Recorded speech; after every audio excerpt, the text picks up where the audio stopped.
अपनी इच्छा की शक्ति से अपने आप को नया आकार दें। अपने आप को कभी भी स्व इच्छा से नीचा न होने दें। इच्छा ही आत्मा की एकमात्र मित्र है और इच्छा ही आत्मा की एकमात्र शत्रु है। जिन्होंने खुद को जीत लिया है उनके लिए इच्छा एक मित्र है, लेकिन यह उन लोगों का दुश्मन है जिन्होंने अपने भीतर आत्मा को नहीं पाया है। सर्वोच्च वास्तविकता उन लोगों की चेतना में प्रकट होती है जिन्होंने खुद को जीत लिया है।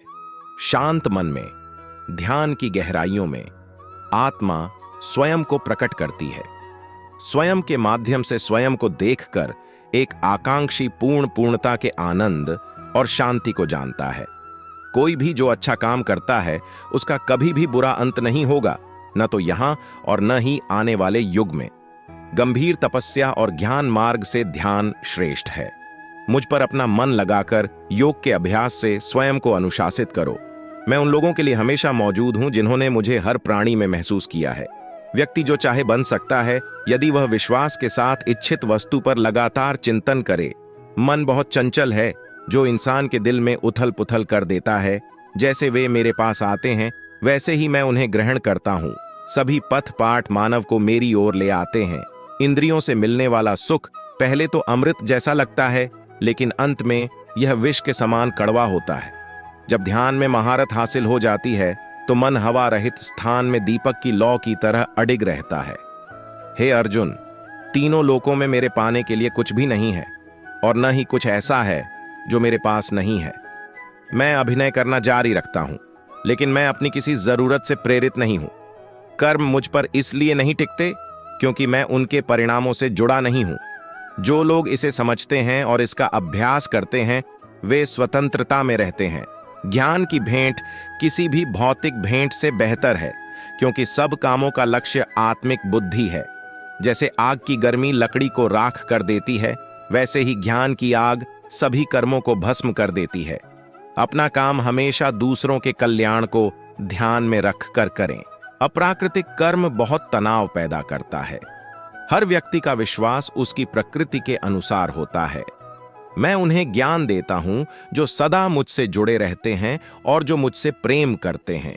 मेरी कृपा से कोई सभी कर्तव्यों का निर्वाह करते हुए भी बस मेरी शरण में आकर अनंत अविनाशी निवास को प्राप्त करता है। बुद्धिमान व्यक्ति कामुक सुख में आनंद नहीं लेता। जो कार्य में निष्क्रियता और निष्क्रियता में कार्य देखता है वह एक बुद्धिमान व्यक्ति है। मैं धरती की मधुर सुगंध हूं, मैं अग्नि की ऊष्मा हूं, मैं ही सभी जीवित प्राणियों का जीवन भी और मैं ही सन्यासियों का आत्मसंयम हूं। तुम उसके लिए शोक करते हो जो शोक करने के योग्य नहीं है और फिर भी ज्ञान की बातें करते हो। बुद्धिमान व्यक्ति ना जीवित और ना ही मृत व्यक्ति के लिए शोक करते हैं। बुद्धिमान व्यक्ति को समाज कल्याण के लिए बिना आसक्ति के काम करना चाहिए। कर्म मुझे बांधता नहीं क्योंकि मुझे कर्म के प्रतिफल की कोई इच्छा नहीं। कर्म योग वास्तव में एक परम रहस्य है। कर्म उसे नहीं बांधता जिसने काम का त्याग कर दिया है। अपने अनिवार्य कार्य करो क्योंकि वास्तव में कार्य करना निष्क्रियता से बेहतर है।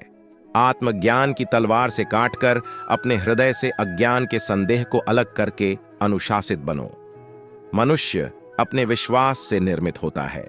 जैसा वो विश्वास करता है वैसा वो बन जाता है।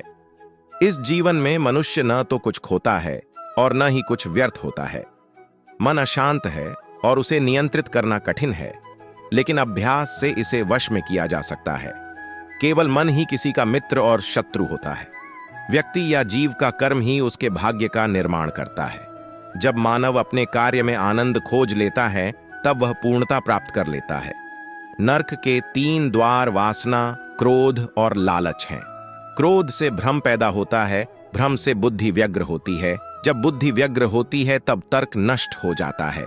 जब तर्क नष्ट होता है तब व्यक्ति का पतन हो जाता है। सदैव संदेह करने वाले व्यक्ति के लिए प्रसन्नता न इस लोक में है न ही कहीं और। मन की गतिविधियों, होश, श्वास और भावनाओं के माध्यम से भगवान की शक्ति सदा तुम्हारे साथ है और लगातार तुम्हें बस एक साधन की तरह प्रयोग करके सभी कार्य कर रही है। ज्ञानी व्यक्ति ज्ञान और कर्म को एक रूप में देखता है, वही सही मायने में देखता है। प्रबुद्ध व्यक्ति के लिए गंदगी का ढेर, पत्थर और सोना सभी एक समान हैं। निर्माण केवल पहले से मौजूद चीजों का प्रक्षेपण है। उससे मत डरो जो वास्तविक नहीं है, न कभी था न कभी होगा। जो वास्तविक है वो हमेशा था और उसे कभी नष्ट नहीं किया जा सकता। जन्म लेने वाले के लिए मृत्यु उतनी ही निश्चित है जितना कि मृत होने वाले के लिए जन्म लेना। इसीलिए जो अपरिहार्य है उस पर शोक मत करो। जो मन को नियंत्रित नहीं करते उनके लिए वह शत्रु के समान कार्य करता है।